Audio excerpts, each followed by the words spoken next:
here in the corner. If you'll tell us who you are and who you represent, and then we'll come around the table and side. Thank you. I'm Louis Britnell, and I own a small company called Ancient Oaks Holdings for my real estate. Come get her on these. Karen. Yep. You got it, Karen, thanks. Okay. All right.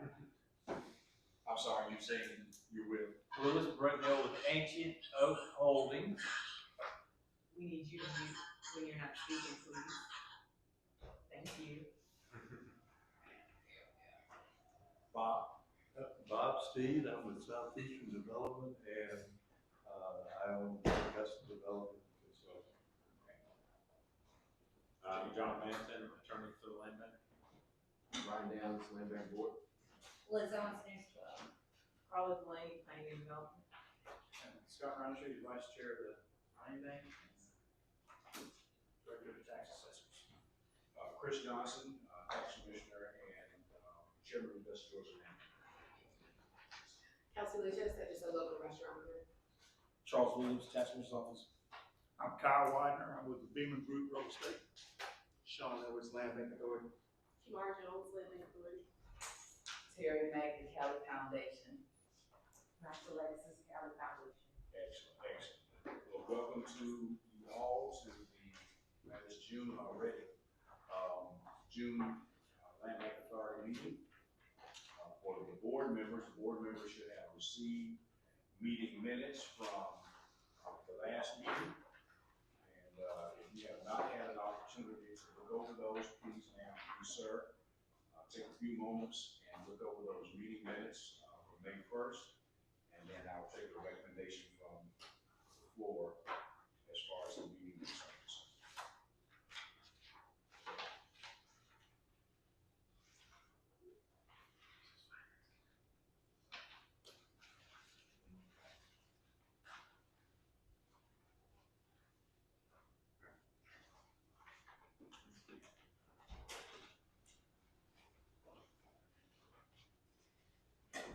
Chris, one comment on, I guess it is 2E. Okay. I see a note in there, which obviously didn't occur at the May meeting. That update, so I guess we probably need to address that issue. I'm assuming we're gonna take that approved item off. So client was contacted, that portion you talking about? Yes. Client was contacted via Land Bank to see if he wanted his items to be heard at the June 1st meeting, monthly meeting, and client responded by stating he is still working on, and so your comment there, John, is that portion should be struck.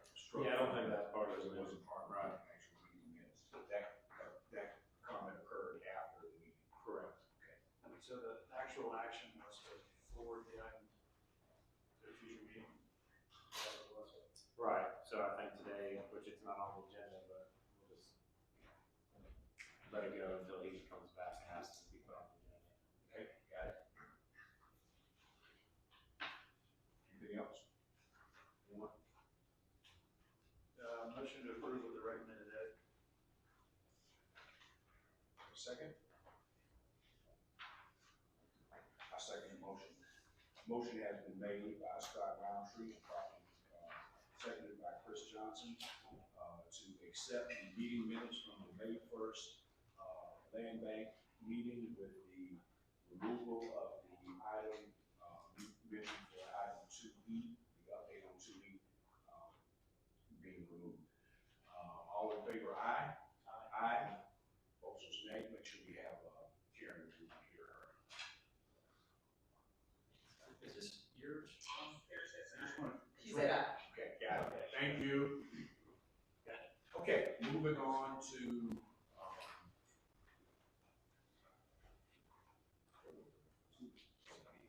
moving on to 2B. We have approval of the request from Terry Mack of Cali Foundation, via Representative Portia Beasley of the location real estate to purchase the property located at 504 First Street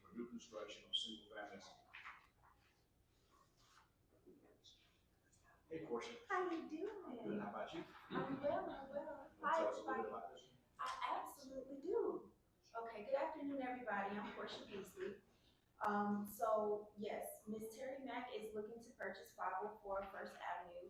We are looking to build a single-family dwelling here. It is going to be 3 bedroom, 2 bath with a bonus room up top of approximately 1,606 square feet. Um, I take it you all have the full application or okay. So we are working, we have secured our builder that we're gonna be working with, as well as all of her full financials. She has full pre-approval for more than the amount that we've been quoted that the build and materials will cost. And we are looking to price it comparable to the new constructions that are on the corner of that street, one by Sand Hills Development, and the other one I believe is a Napa partnership. Okay. And we'll be pricing them comparable, it will be for resale. So now these are the, or we're trying to be this property is the one that's located at, close to Allen Street, is that correct? Okay. Yeah, because that's the park on the backside, that's one park on the backside, yeah. Yes. That's that vacant lot that's, just 2 doors down from Allen Street. Yeah, I Yes. understand that. Okay. All right. And that purchase price for this property, Sean, was that $6,033, is that correct? It's the sheet. That is $6,033 in total, 4,600 of which will be due at closing. Okay. This one is obviously in the land bank because of the amount submitted. Yes, sir. Any questions or comments, board members? The sample of the new construction plan, do you know what the width is proposed for the house? I'm sorry. Do you know what the width of the house? Because I'm looking at this submission and it's a sample drawing. And I'm just wanting to make sure that you guys are aware of your setback requirements and that you can meet all of that. We did contact planning and zoning, Mm-hmm. to get our setbacks that we provided to the architect. If you could bear with me, I have to go through my emails and find it, but we did get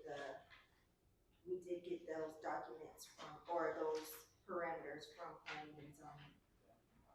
From Mr. Kevin Boyd before he. I just wanted to make sure you guys were aware you got about 30 feet. Correct. On that width, and that includes your overhang, so. Correct. Mr. Lane, are you comfortable moving forward, or do you need some more verification? Good, you just want to kind of. I just wanted to make sure they were aware. Got it. I'll make a motion to approve the request. Second. Motion has been made by Scott Roundtree and has been seconded by Ryan Downs to sell the property located at 504 First Avenue to the Cali Debt Foundation for the building of a single-family property, all of the amount of $6,033. All in favor, aye? Aye. Aaron says aye. Okay, opposers, nay? The ayes have it. Item 2C, approve request from Housing and Community Development for the rezoning of 6 residential lots, which were approved via the Planning Commission for the below parcels located at, in HCD, AGBLA inventory. Those lots being 1241 12, 1245 12, 1251 12, 1243 12, 1249 12, and 1257 12. Mr. Edwards, are you doing this one? Chris, this matter is actually approved in the March meeting. And so I don't think that it needs to be voted on again today. Spoke to Ms. Carpenter and HCD, but reminded her that in that vote in March, that the project needed to come back to the board for approval once they get to that point. But they've already, we approved it. Planning, I believe, approved the rezoning, and now they're just working through the details with the developer once they're ready. They'll come back to us, so there's no action needs to be taken two B, I'm not sorry, two C. 2C. However, when I went back and read the minutes in March, I realized that the minutes in March didn't reflect the proper vote. The minutes in March did not have 1257 12th Street on it, so I do need to amend the March minutes to include 1257 12th Street as well, which was actually is on the agenda. Just didn't make it to the minutes tonight's one. Okay. So as far as the 2C, we need, there's no action needs to be taken on that item, but we do need to amend the March minutes to reflect the approval of 1257 12th Street. Correct. Right. Do I have, Motion. have a motion by Ryan Williams, do I have a second? Second by Scott Roundtree to amend the March 2024 meeting minutes to include the approval of the sale of 1257 12th Street. All in favor, aye. Aye. Opposers, nay. The ayes have it. Item 2D, approved request from Jeb Elvis for NGLBA to waive its first right of refusal for the parcel located at 902 Light Path. Mr. Mann? Sure. This is a project that we closed on just, I believe, about a month and a half ago. Jeff Bogus Construction. It was a property we acquired at a foreclosure. We went through the process of barn retroceding, acquired title action, sold it to Jeff Bogus Construction about a month and a half ago for $13,000. I put a packet on for everybody. Mr. Bogus is actually the builder for a gentleman named Rocky Wallier, who is a developer here in town. He's plan is to build a gas station. He already owns, I can't read those numbers, the 5105 maybe? Yes. And then the 3 lots on the other side, it's like 912, 908, and 90, I can't read that other one. 902. And they're asking us to waive the right of first refusal on the property to allow them to convey that to Mr. Wallia so they can construct the gas station there on that corner. Mr. Bogus is going to be doing the construction work for him, but he just assisted in acquiring the land. I've spoken to Attorney Ben McElrath, who's doing the closing on this. He has sent them, there's an email that included the purchase price. Mr. Wallia is going to be paying Jeff Bogus is $15,600, which is the $13,000 plus $2,600 for Mr. Bogus's time and expenses. So it's not a flip.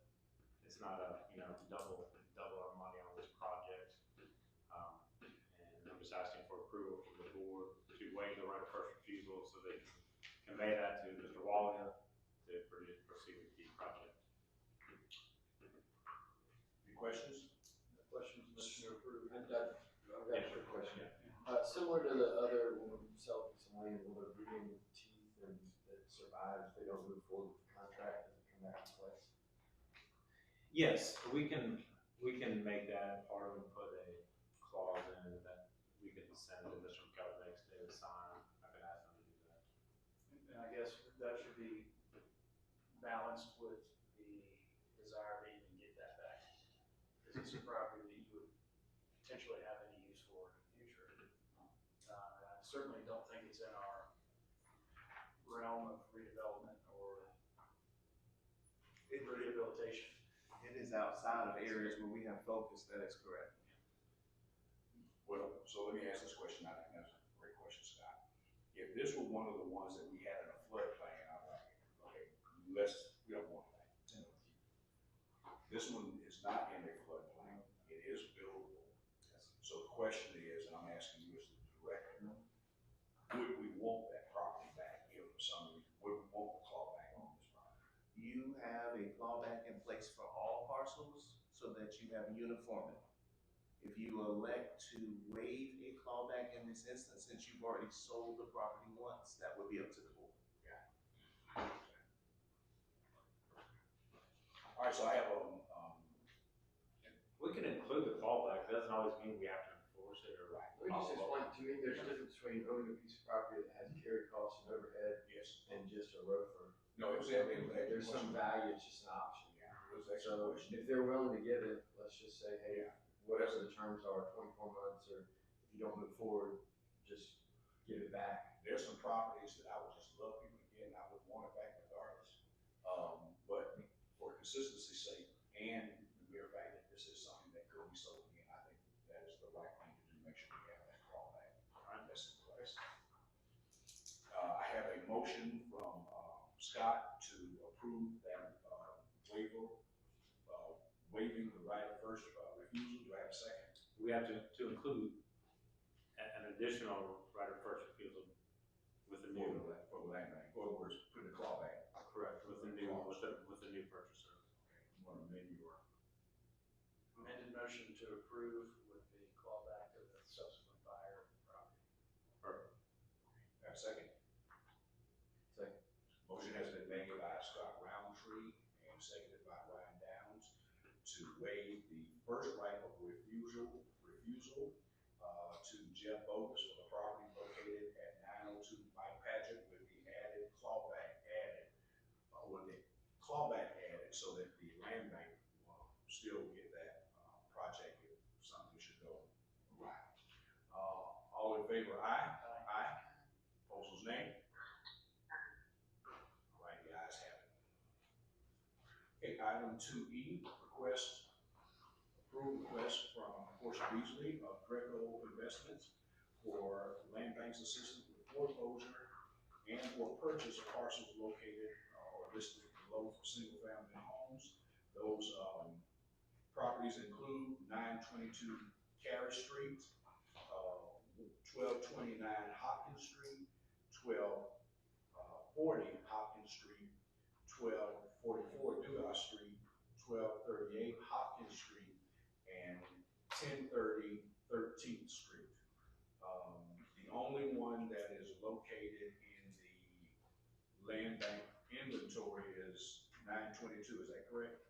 Yes, sir. Do you have some? 922 Cary Street is the single property that's over Okay, there. and then the others would have to be foreclosed. Okay, all right, Ms. Beasley? Okay, so, yes, they are looking, Draco Inc. is looking to foreclose on the mentioned properties as well as purchase Carey Street property. Once again, they will be looking to develop single-family properties. They do have multiple plans. One plan is a 3-bedroom, 2-bath, similar to what we saw in last month's presentations, as well as a 4-bedroom, 2-bath, also similar to what we saw at last month's presentation. We did confirm with planning and zoning as far as all of their setbacks. And they also have multiple sources of funding for all the new construction projects. And they will be looking to build one and then move on to the next and the next and so forth. And that total sale price for all of the aforementioned properties would be $30,100, and they've already submitted $18,900. Is that correct? Correct. Any questions, comments? On this particular one, I would recommend the removal of 1238 and 1030, because they are not buildable lots. So, on all four disposing of the land, those lots are not buildable, and that does matter. It would be who was, if they had some type of association or an option on the adjacent parcels, that would make those lots potentially buildable. But as presented and with the plan saying that they're going to do single family on these lots, they're not buildable lots. Can we look at this? Sure. Which ones? Well, 1238 Hopkins Street. 1030. 1030 13th. Yeah, they And then 1030 13th is the other. Before we go to that, could we click on the neighbor of 1238? Yes, please. 1240 is one of the requested foreclosures. So that would be a recombine of Right. 38 and 40. Okay. But we can hone in to Ms. Delaney's point on 1030 13th Street.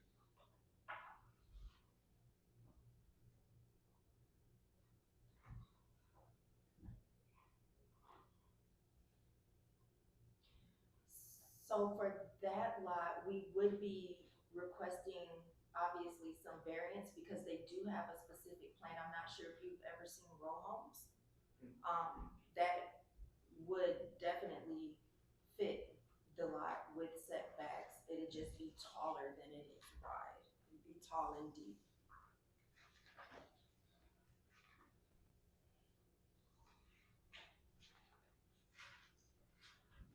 Mr. Lane, your thoughts? I've looked at this and I'm looking at it from the variance perspective also. And I would recommend approval. Is, so a 25-foot lot, if I'm just looking at the existing setbacks, are gonna be what, 5 feet? They are 5 feet. Okay. And so, is it impossible to build a 15-foot wide house? Is that what you're saying? I'm not saying it's impossible, I'm saying I wouldn't recommend it. Okay. I think that's I still think it's reasonable to convey it. I'm just asking my question. Yeah. The one at 1038, is the intent to combine that with 1040? And that's something that matters.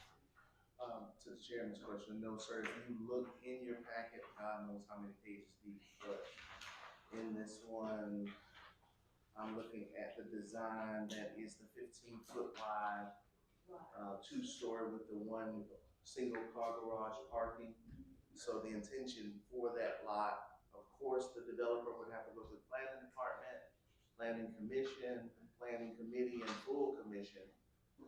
And this is a foreclosure. I don't know if the posture of the board would be to, once acquired, foreclosure process, assuming that goes through, to work with the developer and go through planning commission early to see if they get the approval for the necessary variances before forcing them to buy the property and start.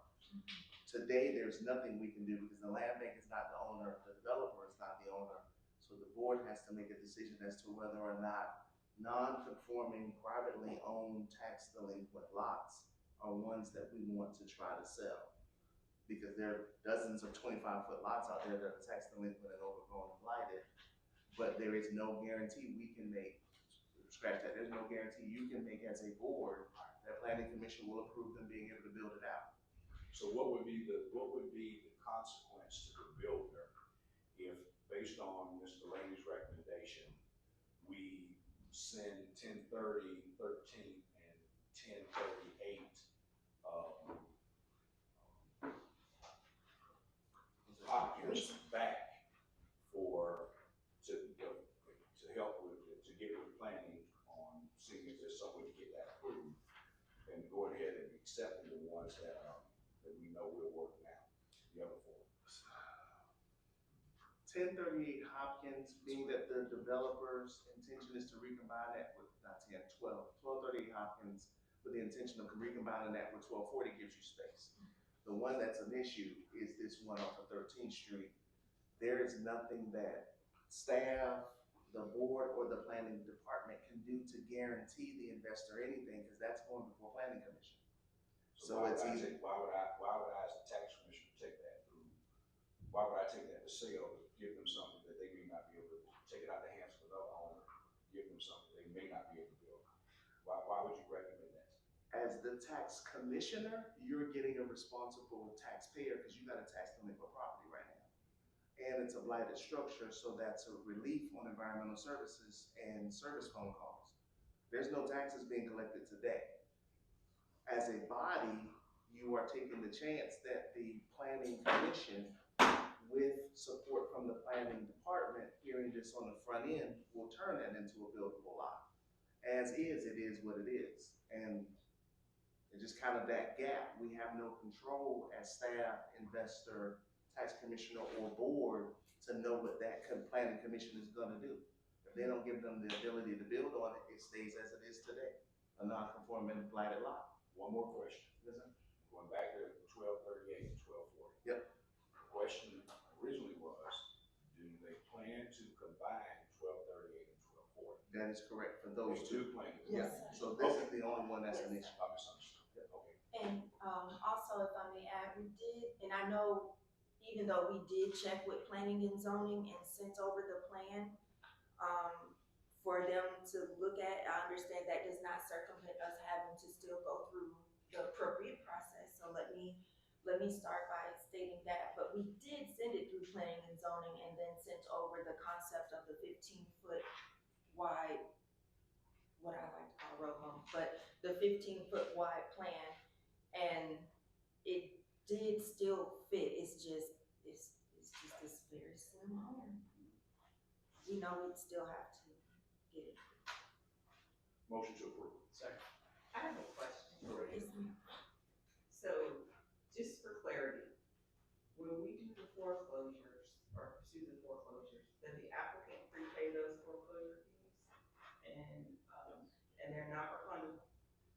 Right, because a couple months ago, we had a developer pursue us, and we got a couple lots, and in that pursuit of those couple lots, they came back and said, oh, I couldn't make it work, the development work. So then, this was, I think, March, we gave the property came back to the land bank. So my thing is, if this was already sitting in the land bank, my position would be a little different, but to go out and pursue it. So that's my concern. If we have property sitting in there, we, use it or dispose of it, great, but to go pursue something knowing that there's that many caveats, because the BZA is going to have to make a determination, and their determinations are final, they don't go to the full commission. So there's a couple things for me. So the reason why the tax commission is on the land bank in the first place, two reasons. One, to advise on any delinquent property. So from a city standpoint, right now, I've got a piece of property that's not collecting anything. I'm gonna get it in the hands of somebody, even if they're never able to build it. I'm good because I'm gonna collect tax money. And it's in the hands of somebody else who's now responsible for maintaining it. Whether they get a chance to build on it or not, they're responsible. So with that being said, after the foreclosure, they're guaranteed to purchase. After foreclosure, There's no guarantee of There's purchase. no guarantee, but their payment for the foreclosure. if that right to redeem is not, if the original owner does not come back with the right to redeem, and there's not a reason why we wouldn't move forward with the foreclosure, with the sale of that property. But she's asking that there's nothing binding we can't force them at that point of purchase. They're gonna get their money back. That is correct. But they may say, we're not gonna buy it, we don't want it. That is true. And especially, this is one of those, so, and go back to the one in March. As a board, we always have the right to change that, to look at each situation and say, yeah, even though this is non-refundable, we have made a decision for whatever reason to refund you. This is one of those situations where I would not expect us to give it back because they knew what they were getting into ahead of time. You've pointed it out. We know that they may not ever be able to build on this, yet they're still willing to move forward. So it would certainly not be my role to give them their refund back. This is something that they would just lose.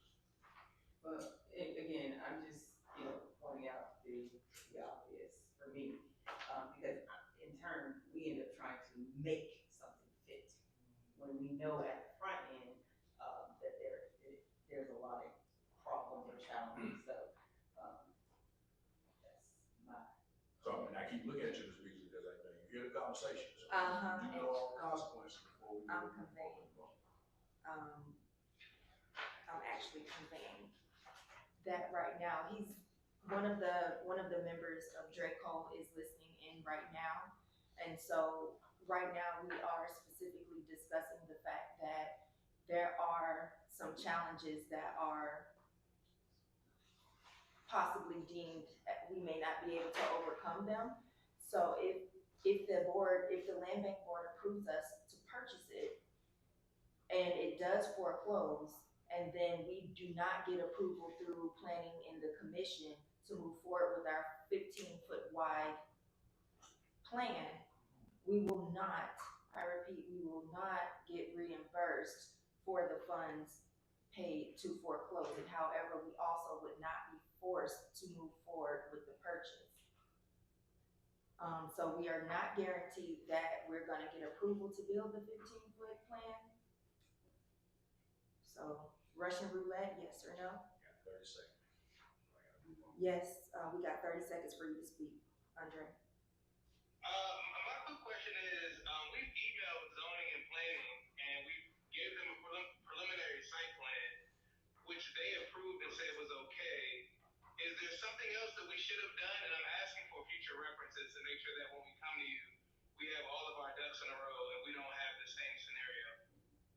There is no way that planning and zoning can on 1032, what is that, 1030 13th Street? Yeah. At a staff level, that they told you you're not gonna go to board of zoning appeals. No, they didn't. Because a 15-foot wide, parcel, if you got 5 feet, 5 feet, if you can meet the setbacks, remember, if you can meet the setbacks with your design, including the overhang, that leaves you with whatever amount of space is left. So you're gonna have to survey that out, everything, and like I said, if you're sure that that is 25 feet wide, the whole width of the lot, and you're going to be able to meet that 10-foot, requirement on both sides, 5 foot on both sides? it's combined is 10 feet. So if you're sure you can do it, including your overhang, it's ambitious, and it's going to require some board of zoning appeals, if you can't do it with your design.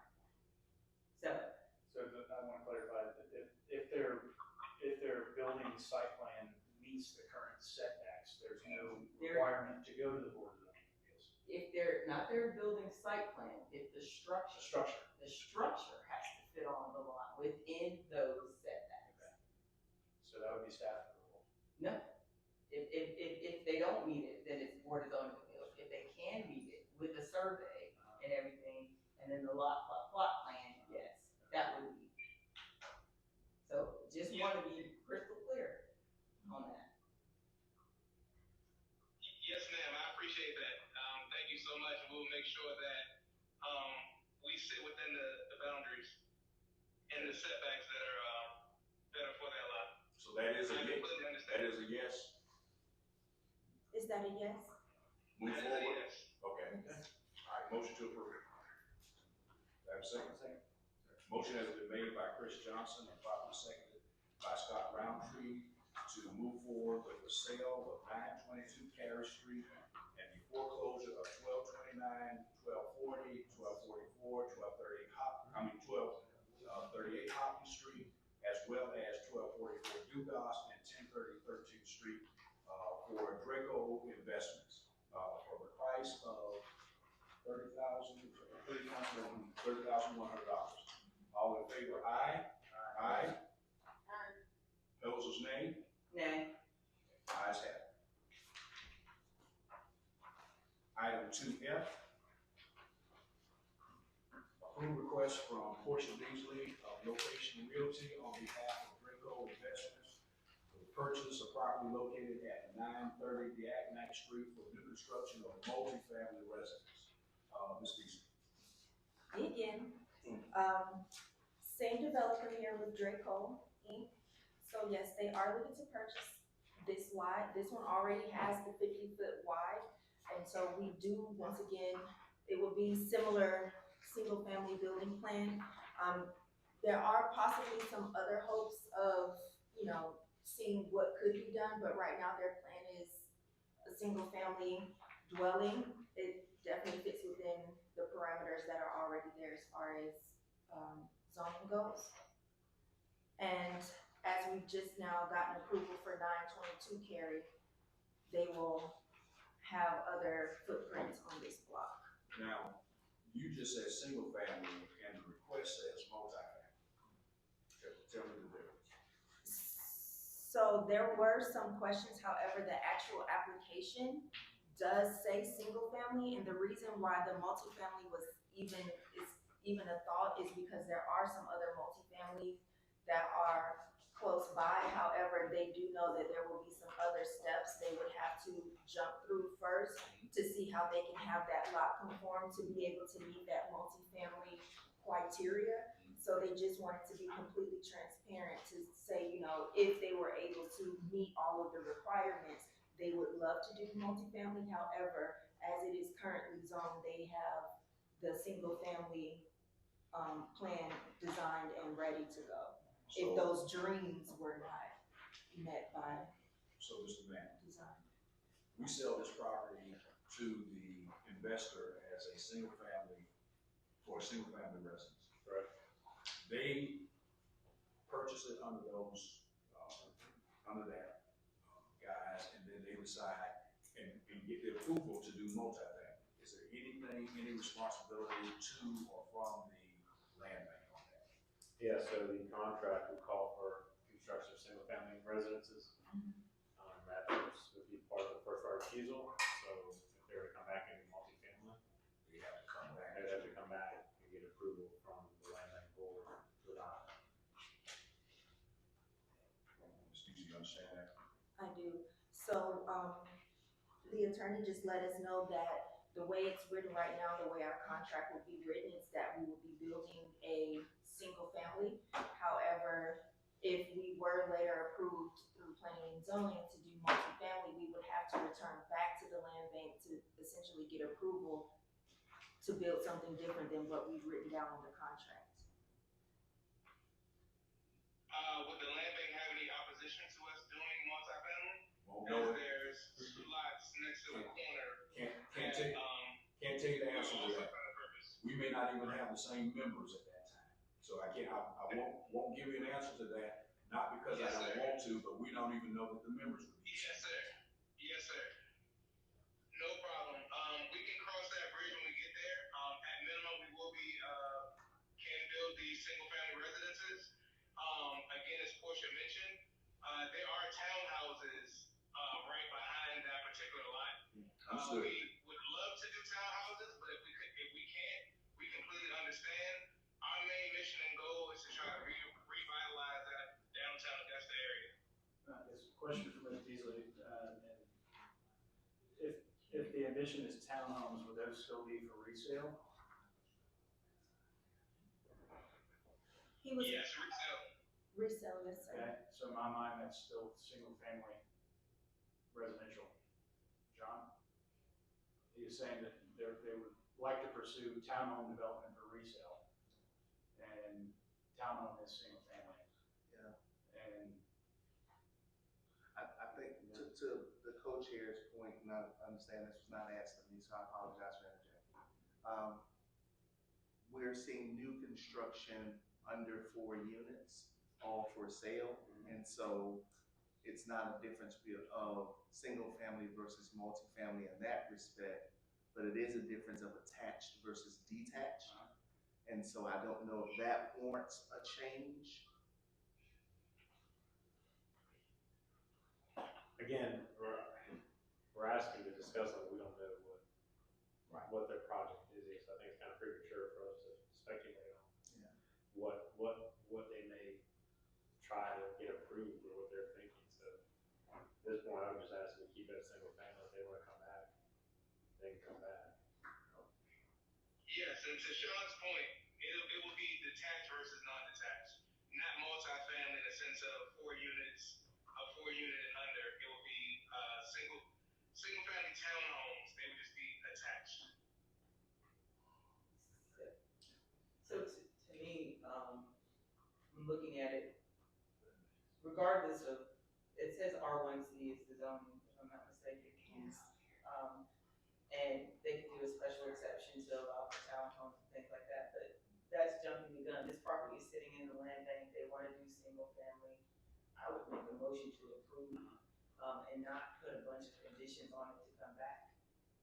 Because the transfer of ownership is done, and, you know, they have to pursue this through the planning commission if they do a special exception for attached. The objective is still met, housing. It's already zoned, it's already sitting in the land bank. So I make a motion to approve. I second the motion. Motion has been made by Carla Delaney and seconded by Chris Johnson to sell the property located at 930 Backpack to Draco Investments for the price of $10,710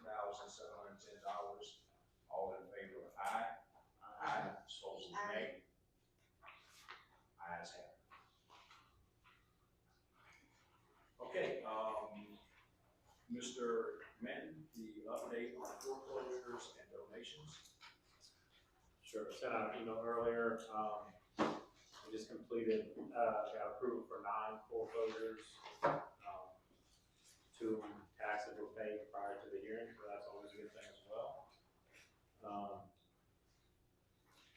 We are getting ready to file 2 more tomorrow on Broad Street. And with a few more we're in the process of working through, we'll have the sale in August to meet the law requirements for those 9 that we just foreclosed on. The foreclosures moved along nicely. We have 1 donation that's pending that we're just working through some affidavit title before we get that concluded. Questions, comments about that? Okay, I want to give Ms. Lucius the opportunity to at least tell us about her, as part of new business, to tell us about the project that she has over on Riceboro Road. She was not included on the agenda. I think there was some concerns with AT&T, and not concerns about the property, but for whatever reason, it never got onto the agenda that it was originally intended that way. We'll give her an opportunity to at least tell us about it. The board will decide if it has enough information to move forward on it. Can you pull up lot 1491 on Riceboro Road?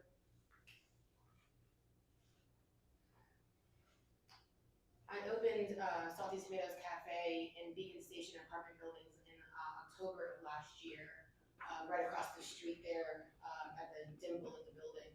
I own lots 1493 and 1489 surrounding 1491.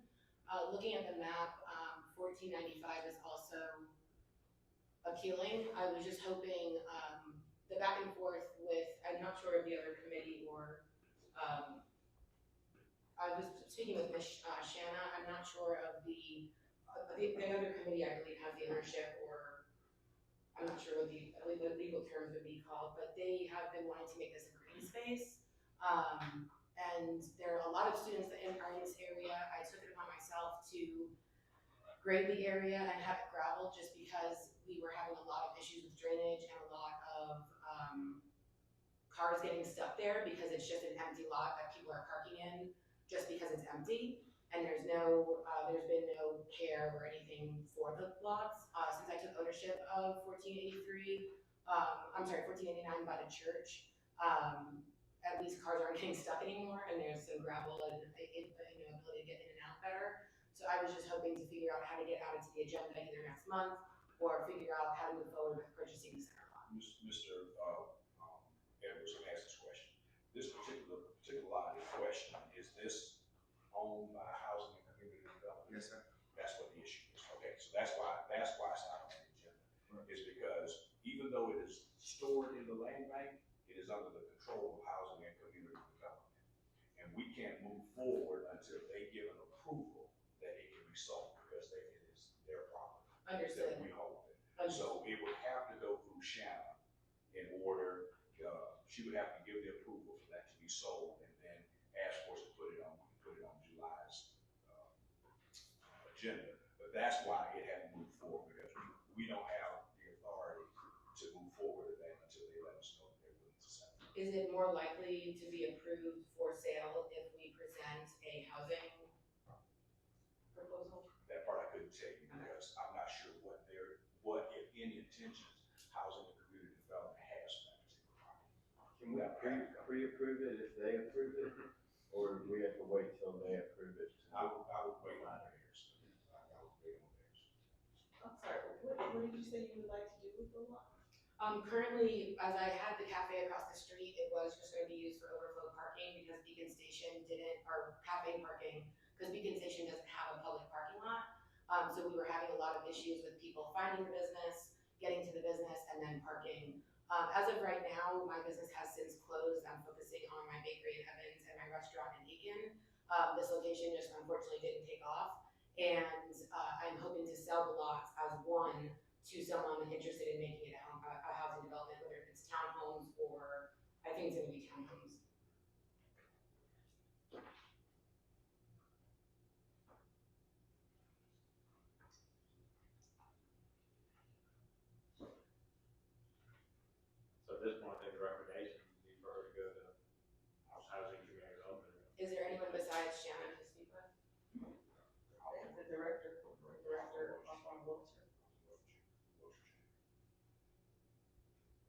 been there since December.